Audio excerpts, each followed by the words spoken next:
You're listening to the B&H Photography Podcast. For over 40 years, B&H has been the professional source for photography, video, audio, and more. For your favorite gear, news, and reviews, visit us at bnh.com or download the B&H app to your iPhone or Android device. Now here's your host, Alan White.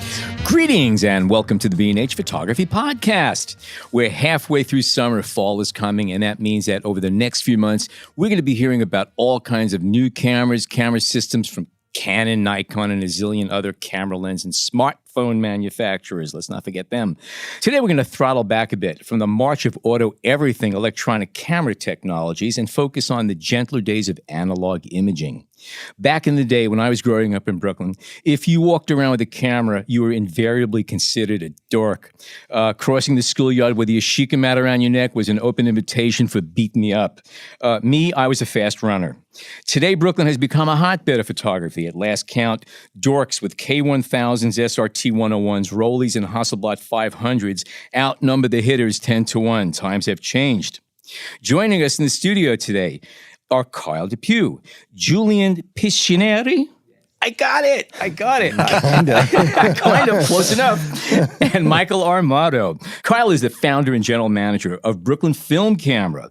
Julien is the lead camera technician and SX70 expert at Brooklyn Film Camera. And Michael Armato is one of the very knowledgeable sales associates at the B&H Photography Use Department and a man responsible for some of my higher credit card bills. And I keep going back for more. The store too. Michael ran a photo store in Queens for 40 years. Too. Yeah, with Armato Photo. Armato's photo and video for about 45 years. We had Queens. the store in Queens. Yeah, and that's like a big name place. So and now he's here. Some people know, some people don't know, is that it's more than clerks behind the sales counters at B&H. Some of the people behind the counters have some pretty good accomplishments behind them, and there's some amazing stories. We could do shows just about the people behind the counters here if we wanted to. Mm-hmm. But today, let's stick to Brooklyn Film Camera and the Brooklyn photography scene. What's the background of Brooklyn Film Camera? How'd you guys get started? Because you weren't just camera geeks up front. You have a whole history with you.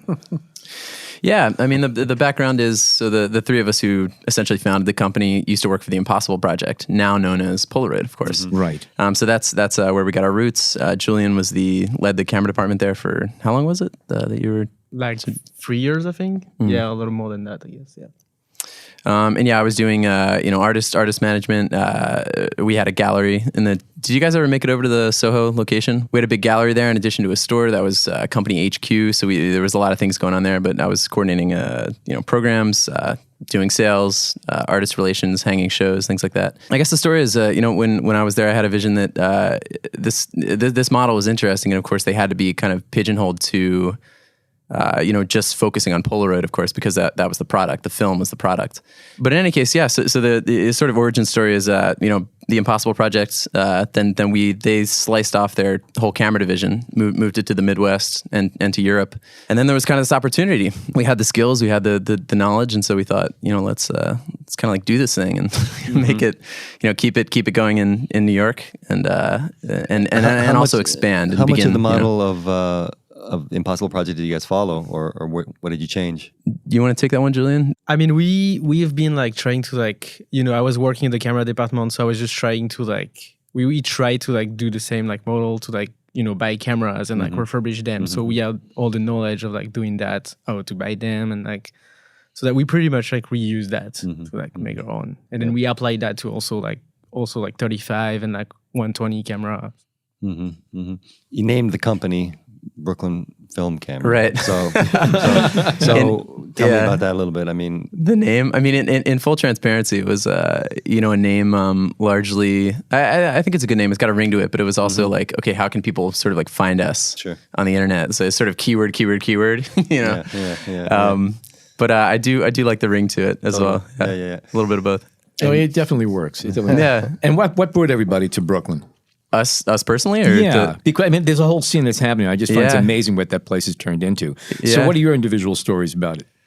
I was living in Philadelphia for almost 6 years after high school, and then moved here into New York 8.5 years ago to actually pursue a career in the motion picture industry. So I was trying to work in film, and basically got here had some friends from school who hooked me up with some jobs, did the PA thing for a handful of months and went, well, this sucks. You know, just, I don't know if you ever worked in the industry, but it's terrible. Very, very like militantly hierarchical and, you know, sort of a terrible structure to operate in.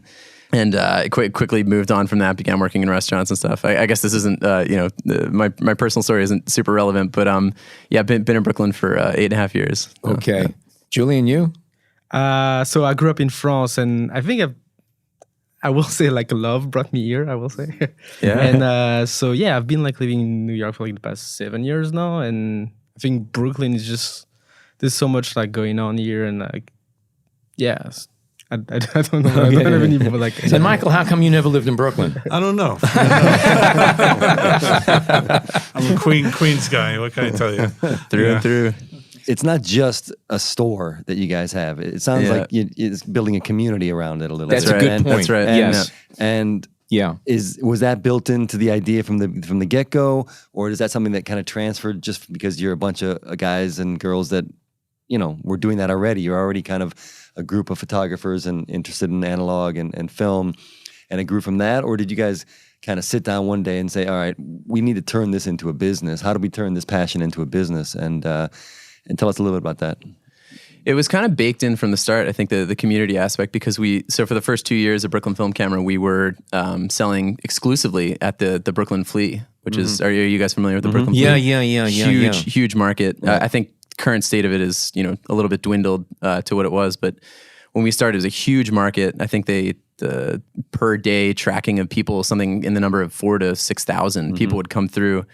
So, I mean, you're talking just, you know, we used to call it the circus, because you'd literally wake up, and this is when the project would sort of lived in my basement. So we'd wake up and get the van and park the van and, you know, haul all the shit out of the basement, put it in the back of the van and drive to the Flea, set it up. I mean, literally put up a tent, you know, to tables and make it look nice. And, you know, wow. Yeah. And then you put on the show. And so that, you know, but this was after you stopped working for Impossible. Exactly. Or kind of the same time. Okay. This is post Impossible. Okay. Yeah. And it'd be 7 hours of just non-stop people and just talking. I mean, not a moment of sort of calm, you know, which is great. And it allowed us to get a name for ourselves and, you know, develop a bit of a social media following. And I think I discovered you on Instagram. That's where I stumbled on you guys originally, if I'm not mistaken. So that's becoming a thing. Yeah, Instagram's becoming a real center of gravity for the project in the digital space. Yeah. And that presence existed before you even started setting up at Brooklyn Flea, like an online presence? No, simultaneously. No? Okay.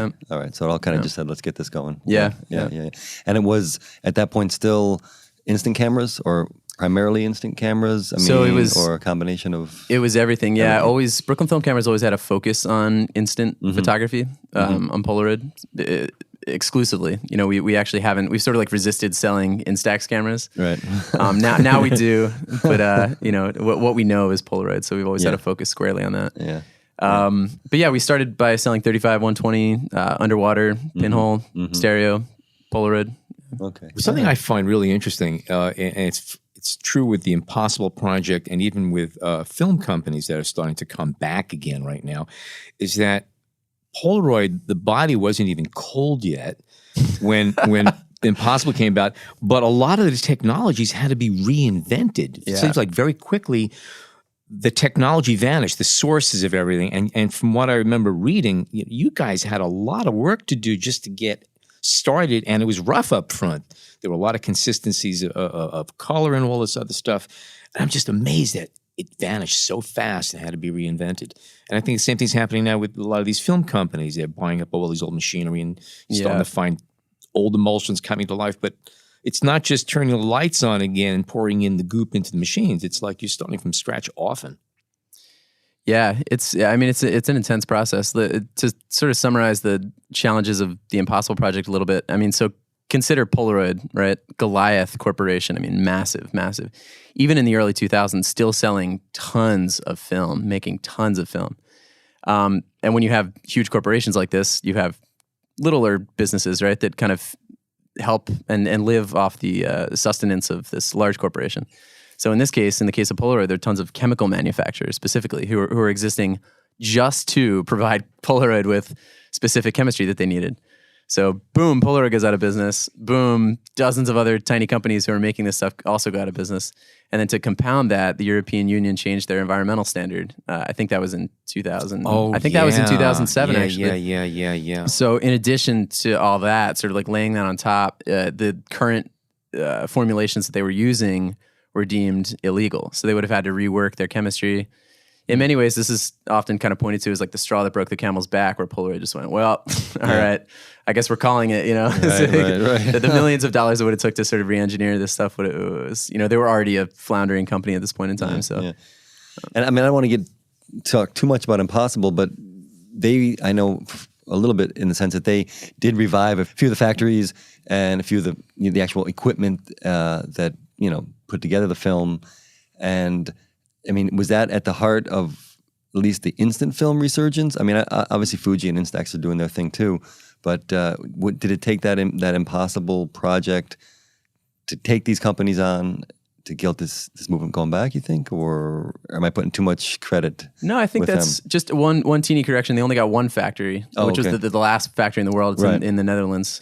But I think, to me, Polaroid, or the Impossible Project, we'll say that, I guess, rather, has always felt sort of like the heartbeat of the instant film resurgence to me, because it's just, there's something about Polaroid. I mean, it's especially here, it's Polaroid was an American company. I think it's almost woven into our collective sort of bloodstreams. If you're a photographer in the U.S., it's like Polaroid kind of occupies a place in your heart. For sure. So what they did was just literally saving a complete medium, which is not to be underestimated. Yeah. So the core, or at least the beginning, was instant film. At least I know you're doing other things, but was that getting the most attention, like at the booth or at Brooklyn Flea? Was it the instant cameras, or was it everything? It's a good question. I mean, I think it was because we were kind of pushing it that way. Like, again, this is like what we do. So all of our cameras are totally restored, right? We know them very well. Point and shoots get a lot of attention. A lot of attention, actually. We're selling more point and shoots now than, what'd you say? The past 2 years, it's been crazy. Everybody wants a point and shoot. That's funny. Yeah. Yeah, your Sheikah T4s are going up the valley again and God, again and again. Yeah. Was the Kendall Jenner, shot one or something, and now they're selling for $2,000. I mean, literally, It's we could sell like 50 a day if we had them. Yeah. That's how many requests we have now coming into B&H. I'm sure. But everybody wants one because they're small and compact, and of course, all these celebrities end up buying one in Instagrams, and all of a sudden now everybody wants that one model. And where are people processing the film? I mean, if there's a lot of places in New York. In New York, there's a lot of places. Yeah, there's labs here, but I mean, yeah. But let's say, you have to almost be in the business now to know where these photo labs are. Yeah. Am I not right? I mean, people come into us and we have cards from different labs, Right, and right. we have pretty. You also can go to knowledgeable, like a lot of the generic, CVS and Dwayne Reed. They but all do have they still things. do that? They will. You Don't can they do that drop anymore? off. Very few of them actually have labs there. But what they do is they have a central location and they'll send it so off. they'll send it And off a there? lot of it is for them is digital already at this point. course. But Right, you exactly, can't. yeah. Not all of them, but a lot of them still do accept film. Okay. Yeah. I wouldn't give them And my there's film. places you can No, send it to, of course. Yeah. Yeah. So tell us about your services. Tell us what you guys offer other than, selling refurbished cameras. Well, we're, current services include full restoration services on SX70s, SX70 originals, SX70 sonars, SLR 680s. People bring you theirs and say, hey, it's been sitting around for 20 years, fix it up for me? Yeah. The vast majority of them were getting mailed to us. People mail us their cameras from all over the world. But yeah, we do have in-person drop-offs, of course. We have open hours on the weekend so people can come by. But that's kind of a, drop in the bucket of what we're receiving from just sort of global shipping and national shipping. Yeah. So we restore those cameras. Julien specifically restores those cameras. And is there a backlog? I mean, you have more than you can handle at this point, or? No, I'm not gonna say that, but we get a lot, yeah. and then so that's what I was doing at Impossible. So I was trained by a Polaroid technician. I went to the factory for a couple of weeks to learn all of that. So now I'm I can just do that. But what was your experience prior to that? I was just messing around with a lot of Polaroid and taking them apart, and then so they were oh, we should send you over there, and then were you a photographer, an engineer? Or how did you get to it? Yeah. I'd study graphic design, so it's nothing like that. All But right. Yeah. I was always curious about it, and taking pictures. I was I've been using a lot of Polaroid before too, so that's Are there still Also- new parts available for these cameras, or is No. it all? Are you basically stealing from corpses and? Yeah, that's what we have like some parts from like other cameras, and then with all that we can like put one together and like fix all the issues and like And are you sourcing old cameras, dead cameras? Are you looking for them specifically for parts, or just taking what you get? I mean, when we like look for like cameras online, if we see one that's like in really bad shape, and then we can like try to like see what we can save, and then we do an offer for like a really cheap price, Right. then we can like Right. save another one with that. So yeah, You should check out the Brooklyn flea market. They have some old cameras there. Yeah, yeah. but usually they're like really overpriced though. Like people That's try true. to like sell it for way too much. Yeah, of course. Yeah, It's yeah. just not working. Yeah. It's And just funny. are you guys spending a lot of time online trying to source things, or is that aspect of it kind of over, and you have enough attention on yourself so you get them from people? Oh no. I mean, eBay remains our largest source of cameras. I mean, because Always it's just looking for efficient. You can just we need 30 SX70s in the next 10 days. Let's get them. And you can just kind of put some bids down, and they will come. Yeah. Without it, it'd be hard to run a project like this without eBay. Actually, it's Right. pretty interlaced. And can you put a number on how many SX70s were created, were ever built? Is that number out there? Do you know that, Julien? I really don't. I mean, I know there's a millions. lot. I There's I mean, a it's lot. got to be yeah. finite, right? I mean, Yeah. it's tons, but Yeah. eventually. I think what a lot of people don't know is, especially if you weren't around when it first came out, that camera was revolutionary in every single manner. It's a single lens Oh, yeah. reflex that folds up, takes instant pictures. Every bit of technology had to be invented for that particular camera. High-speed motors, batteries had to be developed. That's right. Yeah. And also, Dr. Land did not want people to go out and all of a sudden push a button and the camera's dead. So he put the battery into every film. pack of Yeah. film. Yeah. Which it was an amazing thing to do. Sure. And that, I think, is also one of the only cameras that's in the Museum of Modern Art. Wow. As a I believe piece it. of art. I believe it. I mean, It was Oh, yeah. considered Yeah, a yeah, piece of definitely. industrial Yeah. art, and it It's- is on yeah. display. Yeah. That was also the first time that Polaroid had invented integral film, which is the kind of film where you need to do nothing. Yes. You take a picture, it ejects. Right. There's a layer of mylar between the chemistry, so there's no need to peel it, time it, coat it. You could just, consider how mind-blowing this was. It's sort of akin to the cell phone, really, or a digital photograph almost. Just point and shoot, do nothing. It's in your pocket, it's done. So we That's all know that Polaroid, one of the beauties of it was instant pictures. Essentially, it was a forerunner of digital. Okay, now we've gone another step. Today, though, these ancient technologies in many ways are still strong, and Instax shows that you can even come out with a new version of it. I find it amazing that, considering the state of digital cameras, point and shoots, even smartphones, people are still willing to spend 80 cents to $4 every time they push a button just to have a mediocre, okay color, grainy print. Well, it depends how you look at it. Yes, I know. But you have to admit, it is pretty amazing. Every time you go click, it goes kerching. It really, really Yeah. is. That's true. It's more about the moment. Like, Is that what it is? Yeah, I mean, I I get think that, but I find it amazing that it's that powerful. Yeah. You know, because Yeah. it is holding a print, giving a print, and sharing it is different than passing around your phone. It is. Yeah. It's two different experiences. There's but no takeaway with just that. just to play devil's advocate, I mean, what do you buy? $200, let's say. I don't know how much a camera is going to cost you, right? An SX70 or whatever. $285 from us. $285, okay, Yeah. or if you go Fuji, cheaper, whatever. And then you buy your film. I mean, to shoot digital or shoot with your phone, what? A phone is $800. You need a computer. Yeah. You need a digital camera. So you're going to invest thousands of dollars up front, right, to get all this stuff that we call free. You know what I'm saying? Oh, no, I use the same justifications. I have film cameras sitting here, and a lot of film cameras could be bought for almost nothing. And I say to myself that every time I go out shooting film, which I still enjoy doing, it's costing me money. And I'm saying, why are you going to spend money when you can get, okay, just put the aesthetics aside and all that. You can take phenomenal pictures with your digital gear, with the same lenses and everything else. Yet I still go out and shoot film. And I don't have the instant feedback, and that's one of the reasons why I happen to love it. Well, that's why I always felt that yeah. the instant resurgence is the perfect combination, you know, because you have the nostalgia and you have the physical artifact, but you also have the immediacy, you know, and that's, I think, is what kind of I'd like to get your guys' opinion maybe in the second half of the show on what is at the heart of the resurgence, because you're getting everything. You're getting the instant, you're getting the ability to share, you know, either by passing it to somebody or then taking a picture and then of course Instagram and whatever. And you also have the physical artifact and the nostalgia feel. So I think it's kind of all there. It makes sense somehow. I don't know.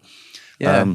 For me too, I think it's almost. I think they can be a healthy coexistence between the digital and the analog. And I sort of live that balance. I mean, there's a place for both. In the way I see it. For me, film is sort of something more special. If that makes sense. Like it's not. My phone is my most utilized camera. Right? It's 2018. That's what I'm doing. But film is when I'm doing something special or spending an afternoon with a friend who I really like and want to sort of like document this, I'll bring a film camera, and it's these pictures mean more to me somehow, imbued with like the moment and the special quality to it. And I think instant almost takes that to the next level in a way or something. Where for me that's like a very social medium. It's a medium in which you're often like gifting the picture, right? You kind of look at it together and you go, "Wow, you should keep this," and then they go, "Wow, thanks," and it's really magical. So in any case, I'm not a digital hater. Just no. And I think again, maybe we'll leave this for the second half of the show, but I'll just mention this: that I do want to get into the idea that I think a lot of us who were raised in the film world, and then were either brought kicking and screaming in the digital, or were early adapters, we look at it as one or the other. And I think people who are younger, they don't see it that way. They're both there, and you choose this one, you choose that one, and obviously it's about sourcing and finding the cameras and getting into it a little bit, but I don't think this headspace exists for people who are younger. That's just my little pet theory. They kind of grew up in the digital world, so it's like, now we have them coming in. Oh, my grandfather gave me his film camera. He hadn't used it in 20 years, and it's, can you check it out, make sure it's working? So it's like, and also makes you a better photographer too, because you think twice about taking a shot, because, you're paying for film now. Paying to process it, and you only have 36 shots if it's 35 millimeter. Where digital, you just pop, and because you can. But film, you're going to think twice about a shot. So I'll take it a step further to my 36 exposures. I recently did a review, a retro review of that Fuji 617. Okay, that I bought from you. Yes. Okay, and I remember I went out, and of course, despite decades of shooting, I managed to go out and left all the film at home. I had one roll in the camera. Now, that camera takes 4 pictures on a roll of 120. So I went out with this beast, and I knew I had 4 pictures. And let me tell you, now you get into discipline. Now you get into being a little bit more discretionary about, do I push that button, or do I go a little bit further and look for something better? And I'll say that I got 3 out of 4 frames that I used for the story. Okay. And the 4th was okay, but I didn't need it. But the 4th, just sharpen up with your phone. It's like, it's like, or anything. 64 gigs that's a lot of pitches. And now, are you guys repairing 35 millimeter cameras too? Only very, very simple repairs. We don't do anything too in depth. We sort of outsource the repair of these cameras to technicians who we trust if necessary. Okay. But mostly we're just getting them in. I think it's, correct me if I'm wrong, but the B&H model is similar. You just sort of like test them, measure shutter speeds, aperture movements, declare this is a working camera, and then okay. So we similar model for us on everything but Polaroid. All the Polaroids we do are thoroughly restored. Okay. I mean, we have an in-house technician, but he just repairs the B&H cameras. We don't take stuff in from consumers. I bet you get a lot of people asking though, because I have people asking me, can you we fix have my a couple camera for me? We recommend like, a couple of places that we're comfortable with, and they're reputable, and that kind of helps them out. But the problem with repairing film cameras is that if you need a part, now you're stuck. Right. So a lot of places don't want to play with that no more, because they got 2 hours labor into a camera, and they can't charge the customer, and they lose 2 hours labor. Yeah. Because we do have some good technicians in house that have performed some neat little miracles. Oh yeah. In fact, that film advance on that 617 when I first got the camera was broken. Right. I didn't know that when I got it, and I brought it to a few places that said we can't even get that part anymore. Don't even. It's going to be more expensive to repair the camera than buy another one. Yeah. Okay. And in house, I don't know what he did, but he fixed it, and I used it. He's pretty amazing, I tell you. From someone that was not trained for camera repair. Yes. And he's like, he does stuff that it blows me away. I mean, I did camera repair for over 20 years, and I bring him something, and I says, He goes, yeah, let's leave it with me. I'll He come has back no later. preconceptions. Yeah, it's like nothing. It's like okay, I'll take care of it. The mad genius in the basement of B&H. That's awesome. So, you guys accept cryptocurrency? We do. Let's talk a little bit about that. Sure. Yeah, how's that working? Yeah, it's good. I mean, this is not something that we're we're not processing crypto transactions every day or anything like that. It's sort of a few and far between. But I'd say, yeah, we started accepting Bitcoin in 2015, and we've probably somewhere in the number of about 20 transactions since then. So not a lot. For me, it's almost a gesture of just acceptance of cryptocurrencies. Something I think is quite interesting and believe in. So I want to support the ecosystem. Alrighty, I like that. Yeah. Jason, any comment?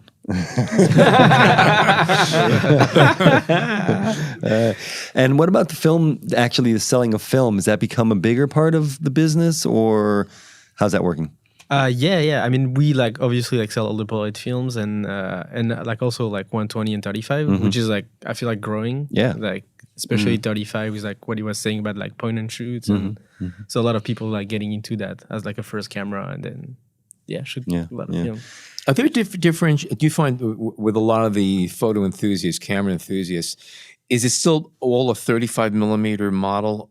Because the impression I get is that a lot of these photographers, amateurs, enthusiasts, however you want to call them, are using medium format. And I know that back in the day, medium format meant that you were professional. Nobody really touched that stuff unless you did it for a living. Now it seems to be different. What is a lot of people started with 35, and now the next step is medium format. So as fast as they come into the store, they sell.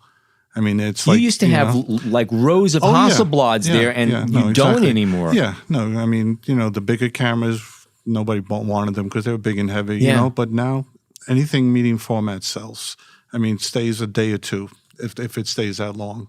I mean, all the popular models, and people come in and the prices are getting higher on them, and they're paying the prices for them because, you can't just go anywhere and buy one. You got to find one, and you got to make sure it's good working condition, that we make sure it's working.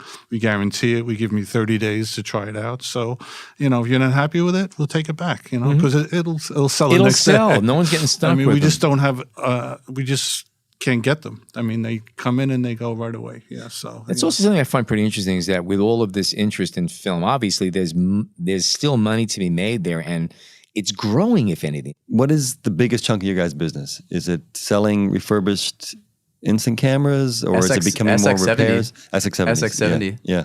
Yeah, that's the big umbrella. I mean, in repair, sales, everything. Believe it or not, that's the niche of the niche of running a film photography camera shop in 2018. But we've SX70. Yeah, who'd have thunk? I mean, seriously. It's great. Yeah. And tell me a little bit about some of the hurdles and difficulties of opening up a brick and mortar shop. I know it's only open for the weekends right now, or do you have plans to open up full time, or you don't want to talk about that? We got a raised eyebrow. But I mean, obviously that's a whole other ballgame. Yeah, we'll come back in a year and have that conversation. But essentially, what you really have is a repair shop that that opens its doors. Right, it's not really a store. Exactly. Yeah, exactly. So it's a pretty modest studio. I don't. What do they think the square footage is in there? Maybe. I mean, it's quite 250 square feet. Perhaps it's small. Is it street level? Is it on the first floor? No, it's in a studio building. So the third floor walk up. It's kind of a funny situation. Yeah. Everyone out there who's listening, I'm sure there's people who've come, but it's you got to sort of call us when you get there. Okay. We come down and sort of walk you up, and it's throw the key off the balcony. Yeah, we throw the terrace. Yeah. You come in the fire escape. You drop a key down. Key in a tube sock. Yeah, it's awesome. No. It's not quite that grimy, but but yeah, you walk up and it's essentially we've carved a small store. It's cute, but it's tiny. We've managed to pack what would you say, around 30 cameras in there or something. It's a lot of cameras to sell, tons of film, but yeah, very dense, teeny store. And then the rest of the place is essentially our camera shop. So it's just where we get our work done, and most of our business is online. So although you can visit us, there's a big shipping station and we're packing things. And, How many people working there? There's 5 of us right now. Okay. Yeah. And just give us an address or a location for New Yorkers or anyone who wants to come visit? Yeah, it's 203 Harrison Place, and we're just a 1 minute walk off the Jefferson L train. Okay, good to know.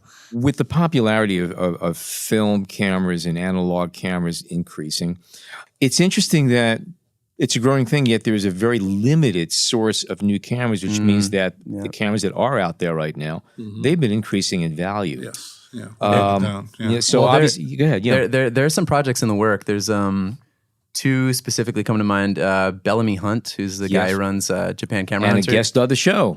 Really? Oh, Bellamy's been Oh, here. actually, I knew that. I remember when he was coming here. I think he hit you guys the next day. He I was did. following That's right. his. That's right. In any case, he's declared that he's making a point and shoot, 35 millimeter point and shoot. So this is, I think, timeline is sort of uncertain, but that's He on was the way. talking about that. Then I just didn't hear too much going on. And there's one or two other things going on, right? There's a project called Reflex, a new 35 millimeter SLR that's pretty interesting. And I believe the guy behind that is actually in China currently. He's in Shenzhen, kind of running around trying to find manufacturers. It sounds like a real incredible process. Actually, I was talking to him about this, and he's just, there's no places that will do all of this in house anymore. So he's got to find the light meter people, the mirror people, the pentaprism people, the lens guys, and It's trying to resurrecting an SX70 company, huh? Right? Yeah. But I think but it's worth mentioning. Lomography holds it down as a company who is still making film cameras. Forgive me. That's right. Yeah. They're big in that actually. They're big promoters. Polaroid too. Actually, they're making new cameras. Yeah. So they made two now: the i1, the 1-step 2. And they're sort of teasing a third camera. And like Mint too. And Mint. Yeah, and Mint. Yeah. Hong Kong company who's making new instant cameras as well. Amazing cameras, actually. They work with Polaroid. They make the SX70 flash bar and some filter kits and things like that, but they're also making new instant cameras for the Instax systems. Okay, we are going to take a break and we're going to come back and talk more about analog cameras and the Brooklyn photography scene. Stay tuned. We hope you're enjoying this edition of the B&H Photography Podcast. Send us a tweet at BHPhotoVideo, #BHPhotoPodcast. Okay, we are back. A question for you. Why has Brooklyn become sort of a hotbed of analog photography? Or maybe I shouldn't even limit it to analog, but photography, but in particular analog. I mean, everyone's walking around with film cameras. It's easy to spot somebody from Brooklyn these days. And are there any other communities around the world that you would compare it to that have that same young energy of these older technologies? I mean, I think to be rather blunt, it's, the gentrification wave in North Brooklyn has a lot to do with it. I mean, film is a luxury product, right? It's not like you need to shoot film or something. So, I think yes, you do. Yes, you do. But you do. So I think it has a lot to do with that. We're sort of positioned in this geographical location in which there's lots of Brooklyn or New York transplants rather, and people who are very interested in this art form. That said, I mean, there's also a lot of locals who are as well. But I think that's sort of definitely a key aspect of it. There's also spheres of influence that are pretty large within North Brooklyn that are creating this scene. Mm-hmm. So there's some that come to mind. Mono no Aware. You guys familiar with this group? They're in Williamsburg, and they're kind of like Brooklyn Film Camera, but for motion picture. Mm-hmm. So they do all motion picture stuff. They're Kodak's, I think, official distributor in New York, maybe, or certainly Brooklyn. And they do a lot of workshops, classes, things like that. Got a lot of people into film, interested in film. There's the Gowanus Darkroom, Bushwick Community Darkroom. These are places where lots of people sort of buzz to and, work in and definitely foster community there. Of course, there's Brooklyn Film Camera. Oh, of course, yes. I mean, but what do you think, and we touched on it a bit earlier, and we will dig into it a bit more, but what do you think is at the heart of an analog resurgence or the renaissance in analog? And it's not just film either. Obviously, it's in other arts as well. Yeah, exactly. I mean, you're right. Yeah, it transcends film. It's, people are buying vinyl again, right? People people are playing board games. Yes. I'm a big board gamer. Yeah, sure. I can attest to that. And cards, And cards. Yeah, sure. Is it just, just a counter reaction to everything that's come so fast in terms of the digital revolution? Is that what you Or is that too I simple? think it's something like that. Yeah, there's kind of like a tipping point that's been reached. For me, the phone I'm sitting in front of the table on me right now has something like 9,000 pictures or maybe more. I don't even know. And it's so much to the degree where like I don't go back and look at these images really. I think it's reached a point where people of younger age are sort of wanting something more than that, or wanting to pull away from that.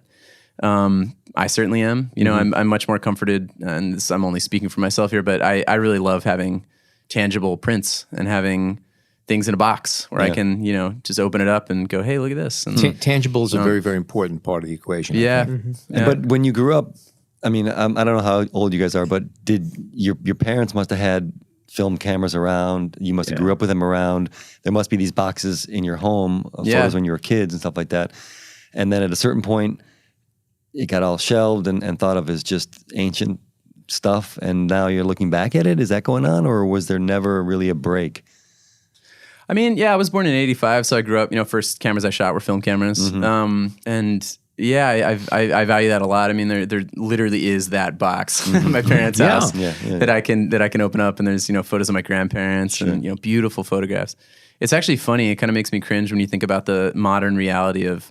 There's a lot of children being born today, right, in the past decade, whose photos will be exclusively taken on an iPhone, crappy Instagram filters, but I mean, very low res image, and the iPhone's capable of doing a lot, but it's kind of strange that the photographic technology has almost reversed in that way. When I look at pictures of my grandparents, for instance, I mean, these were taken in the 30s. But the image quality of cameras then was quite high. And you could still print these negatives, and you get a tremendous image with beautiful depth of field, high sharpness, good contrast. So it's almost like a dissonance that, that just doesn't exist today, really. There's also another part of it. And by the way, if you want to read an interesting book that goes into a lot of it, it's called The Revenge of Analog by David Sachs, I believe it's S-A-X. And he gets into a lot of this stuff, and a lot has to do with just hands-on. Everything we're doing is automatic, requires no effort, no nothing. You could now talk to something and have it take a picture. You don't even have to touch it. Everything is it's kind of scary. It's a whole different world. However, an analog camera, and I brought in a whole bunch of. I'm a camera slut, so I brought in a whole bunch of my old toys here, my classic cameras. With the exception of two of the cameras here, almost all of my film cameras are totally manual, and most of them don't even have meters. Yep. A lot of them are rangefinders, and I can't even look through the lens. And to me, the beauty of it is, I mean, I have tons of fun with my iPhone, and I have tons of fun with my Sony AR7, whatever it is, and all that stuff. However, there's something wonderfully beautiful about going out with a camera in which you have to manually do everything and think about every single step along the way. Because when that picture comes out, then you are a photographer, and then you have taken a photograph. Very much agreed. Well, the thing is, though, and you guys have mentioned this, that you're seeing a resurgence in point-and-shoot film cameras, right? Yeah. So that kind of takes away from this argument. And there's all these people saying, "Oh, I want to learn photography from the get-go. I want to learn all this stuff." But if people are looking to buy a point-and-shoot film camera, that kind of removes that argument a little bit, right? Because they just want to have a film camera they can go like this with. Right. So some of this whole idea of returning to the basics, I find a little questionable. I think I see a trend as much as anything, and I don't want to diss it all, but it's just. I think it might also depend on if you. Yeah, I don't know how you define that. And you're right. Yeah, I mean, I can understand if someone wants to buy a camera that they want to learn, and it's a Pentax, and they want to figure out how from the get-go. But if you're telling me, and it's not just you guys, but that point and shoots are being sold for, and they're dropping them off at the CVS. What are we getting here? I mean, right. It's just like the different way of you're shooting a point and shoot, and then you drop off the film and you get it back after. So you look at the picture differently because you have to wait for them. It's not like when you take picture with your iPhone, you can look them right after. So there's a surprise, you don't know what you really like took. Do you think this is real though, or do you think it's just a trend? And No, I people think are it's real. It's like it's a fun real. thing to like. I'm gonna shoot a bunch of pictures like at a party, and then I don't really remember what I took. Then I get the film back, and I'm like, oh, that's awesome. I'm gonna do that anyway. I mean, Yeah, sure, but then I still have to wait, and then it's like and the quality will be better. Yeah, Michael. Michael, you you must know. hear a lot of this at the county. You have people coming up to you. So Well, what are the like stories? you said before, like, you know, the iPhone, you kind of take these pictures and you may never look at them again. Yeah, But that's at least one you thing. can keep going back to that pack of, photographs that you just shot, and you can keep looking at them. And again, a lot of people grow up in a digital world, so they don't know what that's about. So, I mean, I've been doing this over 40 years, so I kind of grew up with a camera in my hand because my father was a professional photographer, so I was always around it, But like I said, I remember when Polaroid SS70 came out, I have a shot of my father with my daughter who was like 2 years old, and there he is. He's got an XX70 taking a picture of her. He hands it to her, and all of a sudden it starts to appear, and the expression on her 2-year-old face was like amazing. It's it's a whole different kind of pretty world. cool. A lot of people miss that. They kind of miss that. When you see at the counter, what's the demographics of the people buying They're film mostly cameras? young. They're mostly young people, but Right. now we're getting people all over the world coming in. It used to be just the students because in New York City they still teach film, and now it's like, oh, do you have any film cameras? I mean, it's always a point and shoot because I think that's where people want to start. But as they get really into it, then they want that 35 millimeter camera, and now they want that medium format camera. Yes, and even 4x5 stuff is amazing. How they want many like more people are control, shooting like, 4x5? They want to really take time to take a shot. Yeah, they point and just- shoot's kind of the gateway drug into exactly. the harder stuff. Yeah. This is what I found. That actually surprises me. Wow. Actually, I think it's also worth mentioning that when you say point and shoot, I always tell people, when somebody comes to me, I want to buy a camera that's easy to use. I go to B&H and buy any of the cameras they sell. They're all easy to use because the truth is the most expensive camera we sell, the top of the line Hasselblad, you put it into program and autofocus, and it is a point and shoot. Yes. Yeah. And a lot of point and shoot cameras also give you the ability and the option of shooting in aperture priority, manual shutter, manual all of controls, these things, and override. So yeah. you can use a point and shoot.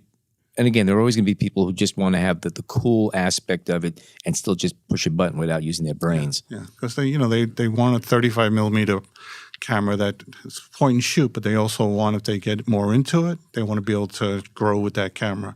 So, like I said, there are some that are interchangeable lenses. They're point and shoots, but they have full manual control, and that's what people want. See, for the students, they have to have a camera with full manual control. In fact, some of the professors don't want them to have even an automatic mode on the camera. So they really make us crazy because that kind of those cameras go right away. They're buying all your K1000s. You mentioned I have K1000. one. How much can I get for it? No, seriously. 5,000 No, but seriously, like a K1000 that's in good working order. on the used market. I mean, it sort of ranges, and we sell them for 200. 200. If that's any litmus. Yeah. As high as 250, people pay for them. Okay. Now you mentioned a K1000. I think everybody knows it's a Pentax. It's the most generic camera you can get. Well, they made that camera for 22 years. Yeah. It's crazy how long Yes. they made that camera. And the okay? lenses all they all work. They're very super dependable, and they're all mechanical. So if the battery dies, the camera still works. You lose the light meter. So but FM2s. The hottest That's camera. a Nikon FM2, Nikon right? FM2. That's I the own many of hottest those. That's a camera. wonderful That machine. is the hottest camera. Those I could literally sell 20, 30 a day if I had them. And then And there's is the B&H, Minoltas. does B&H look to source cameras, or they just take what they get? I mean, are they just out take what actively they seeking just take what to they find get. these cameras? Yeah, they just take what they get. People mail them in all the time. Right. I mean, we get tonnage of. And what about you cameras. guys? Are you guys looking, other than eBay and the general rounds, or are you actively trying to find new sources of these cameras, or just take what you get? Yeah. We buy, so people bring them in, and we'll buy them on the spot and pay cash. But it's really, I mean, eBay is our main source for eBay has taking what we need. And Julien, let me ask you, or anybody really, I mean, is this same movement, or whatever you want to call it, in Brooklyn and elsewhere, of course, equal in Paris or London, or, well, obviously Tokyo, we've talked about that and we know that, but is it something you're seeing everywhere? Yeah, I feel like it's like all over the world, like because we get a lot of customers from like everywhere in the world that come to us, and also like whenever I go back in France, I like see a lot of people like that do the same thing than us. Like, I mean, I was working at the Impossible shop for like 5 months back in like 2 years ago, and it was the same thing. A lot of people just come in to just either we start like shooting film or just keep on like shooting film, like coming like every week to just buy film and shoot. Yeah. So it's like a big community, like all around the world, I think. Yeah. It was funny because when I had my camera store in the 70s and 80s, every week and at the end of the week, people would come in to buy film because they were shooting on the weekends. You know, I had primarily wedding and portrait photographers, but I always got those people back into the store, and you know, they would see a camera in the showcase. You know, when digital hit, that's it. You know, they stopped coming into. There wasn't that stores, cycle really. of coming back in with the film. And it was like a community. I mean, you know, I'd have 20, 30 people in my store on a Friday night and they were just talking. It's sort of like a barbershop. I mean, everybody just hangs out to schmooze. Exactly. It's a community center. That's one thing I miss the most. Having the store. And you guys are getting that to some degree at your guys' place, I imagine, right? Yeah, a lot. Yeah, I think we're averaging something in the realm of 30 customers a day on every Saturday and Sunday, which isn't a whole lot, but people hang out. It's a very like communal space. You know? Cool. Yeah. So camera-wise, we talk about the K1000, and then there's the Minolta SRT 101s and all those the other Canon A1. Canon A1s. What are our I want to talk two things. What are some of the more popular cameras that people are looking for when they're writing against analog 35 medium format? And let's start with that. Well, I mean, everyone wants a Leica. You know, that's one thing. You know, because they're known for their dependability and the optical quality, and you know, but they're expensive. Well, you know what? So but you can buy a user M camera for what, $500 or $600, $700. But then you get the lenses, and and you have options there too, though, because quite honestly, now you do. You could like Voigtlander makes M mount, and they are phenomenal at a fraction of the cost. So you really can go classic analog for a reasonable amount of money. Yeah. I mean, anything Nikon, from Nikon F, F2, you know, FM, FE, you know, those are very popular. There's tons of Nikon lenses out there, you know, but they're being, a lot of people buying them because they're now adapting them to digital cameras, so we're losing them there. Plus, now that people started shooting film again, now they want lenses for their film cameras. Right. So, you know, it's, you know, but again, there's Zeiss's out there. They still make, you know, manual focus lenses, you know, and also Voigtlander. So, you know, it's, you have some options for sure, but not so much in cameras other than Leica, you know. Now, sleeper systems. I mean, I actually have one camera on mine and camera system that I think is way undervalued for what you get. Any thoughts from you guys about if somebody was starting and they wanted to, you know, say, okay, I don't want a Pentax or Minolta or something. I want something that's kind of cool, but I don't want to spend a ton of money. What would you recommend? And then I'll tell you what I would recommend. Oh, I'm trying to think what's out there. I mean, because mostly it's Canon A1, you know, Pentax, Minoltas. A lot of the early Minoltas are, you know, those are pretty. You know, you can get pretty good deals on them, and they're super cameras. Yeah, I took a trip in 1971 to Japan with my family, and I came back with a Minolta SRT 101 with 4 lenses for about $500. And you could still get that same money today for it. Exactly. Yeah. Now, but my thought. Do you have any idea? Any thoughts about cameras? I'm trying to think about one, like the one you like just asked. What about like Russian and, you know, like Russian cameras and stuff like that? The Russian knockoffs are fun. Yeah. Or France has made a ton of great cameras. I mean, actually, not really. I don't think there's like any like brands, like you can find good deals. Well, lenses Angel. I mean, those are phenomenal. But the really like old stuff. And I think Peugeot once made a 126 Instamatic. No, but maybe. Now, if somebody was to come to me and they say they want to buy a camera that they want to get a good film camera system and they don't want to spend a ton of money, I would recommend they look at a Contax G1. That's true. You can buy those bodies for $200 to $300, and then for a few $100s a pop, you have Carl Zeiss autofocus lenses. And you could, for $500, you could buy a camera and 1 or 2 lenses. $500 or $600. That's pretty good. That's very true. They've gone up though. They are going up too. Contax G2s now are skyrocketing. Contax is, you know, as soon as we get them in, they sell right away. Yeah, very, I mean, You had a G2 yesterday. I looked this morning. It's gone. yeah, oh yeah. Gone. I was looking at that. Most of the time they're gone before they hit my shelf. They'll actually sell on the internet before. Yeah. Because there are people just waiting on the internet, B&H's website, just You mean waiting for besides cameras to pop up. Yeah, I actually have competition. I really, really do. But by the way, if you're listening, I am sitting it out for a few months, folks, so you could exhale. Go ahead, just browse it. Taking a break. What about films? What are the popular films you're selling? Remains, Kodak Portrait remains sort of like the go-to color film, I think, for people. Tri-X really holds as the black and white standard. We do sell Bellamy's film, Japan Camera Hunter, which people buy a lot. What else we got going on? Fujifilm C200. We sell a ton of C200. And Superia 1600. Have you tried any of the 3200 speed Kodak film? I actually haven't personally tried it yet. I saw some results. I'm really glad to see it come back. It looks like a nice film. I saw some pictures from it, and it's like less grainy than I would imagine it to be. That's good. Yeah. How about slide film? We haven't seen that resurgence. Ektachrome is coming out, right? There's a new Ektachrome that's being re-released. Yeah, it's supposed to be. That's I don't right. know when it's coming. They don't know, yeah. Kodak has been kind of eerily silent about it, though. They're making a lot of, it's a big deal when it sort of announced it, and then it's like updates have been, few and far between. But you also I do wonder who believe that Kodak is, because half the time I wonder if it's just a couple of guys who just bought the name and, they're talking from some apartment in Teaneck or something. I don't know. No, I think they're still a thing. They've done some weird stuff recently.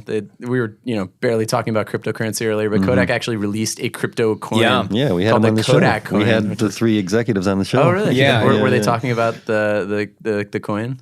That's what the show was about. Yeah. Oh, really? Yeah. Okay, I've got to listen to that one. The one thing I still want to kind of dig into a little bit, what you feel about the analog movement. There seems to be something going on now that I imagine will fade in a way, or at least will find a plateau. And I don't know. I mean, and I feel like I'm out of the loop a little bit, so I'd love to get input from you guys if you think that, you may be basing your whole business around it, so you have to be hopeful, but what's your thoughts on that? I mean, when you talk to people and even people that are younger, like teenagers right now, obviously are getting into it, but and there'll be a nice market in the next 10 years, but yeah, I would. I mean, it does feel like appropriate to propagandize this moment, right? And be like, no, film's not going anywhere or something. Right. Because this is obviously in our interest, I think it's always going to be there. Whether it'll maintain us or not, I don't know, but there's always going to be film. Well, yeah, I mean, to give an honest answer, I mean, I think, you're correct in so much as like there is sort of like a bubble, so to speak, right now. Like we're seeing these, T2s sell for, $3,000 on eBay, for instance, and things, which is sort of untethered to reality, in my opinion. And, but in any case, yeah, I think there's sort of a bubble. There's a big like interest, a big artistic interest right now. I think this will keep growing for a while. I think you're right that there's sort of will be some point of like oversaturation and just plateau or something like that. But I think the medium of film will always be of interest and will always be a choice that people make. I have honestly a lot of trouble imagining myself ever deciding to not do it, for instance. I think a lot of people probably feel that way. And simultaneously, wait until you see the iPhone 15. Wait until you that's in your brain. But we're seeing like huge manufacturers, Film Ferragna, the Ferragna plant in Italy, right? They're restarting this massive factory currently. This is kind of another thing I wanted to get at, because it may be a grassroots thing at a certain point, but there are big companies that are taking notice and starting reproduction. There are people putting major money into millions this. of dollars. You don't start a film company on a whim. That is for sure. Ferragna is a huge project. And then there's Like Florian Capps from the Impossible Project, the founder of the Impossible Project, has since left Polaroid, but he's announced, was it 2 weeks ago or something? Something like that. That they're going to remake pack film. So we're seeing the death of FP100C before our eyes, right? The last pack film, and he's announced that they're going to do it, and they've got tangible plans to do it. They've got a team, so we're. Cool. I feel like film is growing. Are to any me, of the emulsions that are coming out now? You just said film packs. I used to enjoy doing emulsion transfers. Are there any Polaroid film or Polaroid type films that you can do that with? Or as far as I know, there aren't. Yeah, I mean, with the Polaroid integral film, you can do emulsion lift, which is you remove it's kind of like a different process than like the pillar part. but it's still like something you can remove from the picture. Ah, and, like, okay. Use hot water and then like It's really beautiful, actually. Yeah. It's like watercolors. It's a beautiful palette. I Yeah. love you it. get some it looks like silk a little bit. Okay. Yeah, I guess it's going to depend on companies coming out with cameras too. I mean, these cameras we're using now are 40, 50 years old, and how much longer will they survive? Well, I think if the companies come out with films, hopefully there's going to be companies coming out with cameras, because I think that will make a big difference. Where you could go into a store and buy a brand new film camera now. Yeah. I mean, we grew up shooting films, so hey, why can't the next generation do that? One topic I do want to just touch on briefly that I happen to really find amazing is that there's a little cottage industry of camera builders coming out there, specifically Dora Goodman, who puts out these little custom cameras that I find to be amazing. The Goodman One, I think it's called. And I recently started following Ethan Moses of Camera Dactyl. He's building these 3D printed new project. 4x5s. 4x5s that are just a ton of fun. And then you've got Frank Rubio, who does a lot of work he's a camera doctor, does a lot of stuff for Jeff Berliner. And what is it? Steve Lloyd of Chroma built a beautiful looking 4x5 monorail camera. Are there any other people that you know of who are doing these things, saying, you know what, I'm going to just start on my own? Yeah, there's a technician named Nate Weiss. He goes by Instant Options or also Option 8. He's an amazing technician, camera hacker. I would kind of qualify him as, building really incredible stuff. He's built us a handful of cameras at this point. We use like backs for like 600 SE and like stuff like that. Polaroid backs. He's great. Check him out, to all the listeners out there. My friend Corey Varellin runs a camera shop in Seattle called Rare Medium, and he's an amazing technician on the land camera, specifically land cameras. Also does SX70s. He makes some really cool stuff. Super knowledgeable guy. If you have a land camera that needs servicing, he's like the guy. He's an absolute genius at Polaroid land cameras. What else is worth mentioning? There's one that I know in France. They're like making 8x10, and they're like called 8x10, which is 8x10 in French. And they're like making they use like a laser cutter to like build like 8x10 cameras. So they have like a project also online. There's a Spanish project called Open SX70, and these are guys focused on hacking the SX70, making new motherboards for it actually, and some manual piece. So we're in touch with them, and we've been working with them. Kind of sharing SX70 knowledge and things like that. It's like open source, and you can program everything. It's really good. Yeah. Oh wow. Yeah. It's also a technician named Matt Widman, goes by Second Shot SX70, and he's doing some really neat stuff. He's actually 3D printing parts now for SX70s, and so he's a friend, so we're in touch with him. But he's 3D printing some stuff. He's kind of hacked them in order to be able to shoot I-type film, which is the battery-less film that Polaroid is making now. A lot of SX70 tinkerers in the world. Yeah. That's incredible. Well, we could talk all day here if we want to. That's true. No two ways about it. So if our listeners want to find out a little bit more about Brooklyn Film Camera, what should they be doing? The best thing to do would be to go to brooklynfilmcamera.com. That's our website. You can buy from us there. You can learn more about us there. If you're on Instagram, we are at Brooklyn Film Camera. That's our main social media platform. We're also on Facebook. You can find us there. Instagram is kind of the main place the project is living digitally. And if you're in New York, you should just come and visit us. So you can go to the website for directions and information, but we're just in Bushwick. And also do keep in mind that if listeners are interested and they really cannot afford a Leica or a Hasselblad or anything like that, you guys do sell these lovely little lapel pins of reproductions, what, $10 or $12? That's right. So you can actually walk around the Leica around, sort of. Yeah. And do you guys go to? I mean, I saw you at the Penumbra event the other day. But do you guys get out there and go to camera events, or are you going to do something at Photo Plus, or is that just a whole other world and you prefer not to deal with that? We do. Yeah. We do it with backpacks and business cards. You know. Okay. I remember asking. We actually inquired with Photo Plus about how much a small table would be a couple of years back, and it was something in the realm of $12,000 or something. Right. You said we prefer to open a store. Yeah. So and what's the problem with that? Yeah. Right. Yeah, I wish we had that kind of marketing budget. They take cryptocurrency. In that case. Yeah. You could just.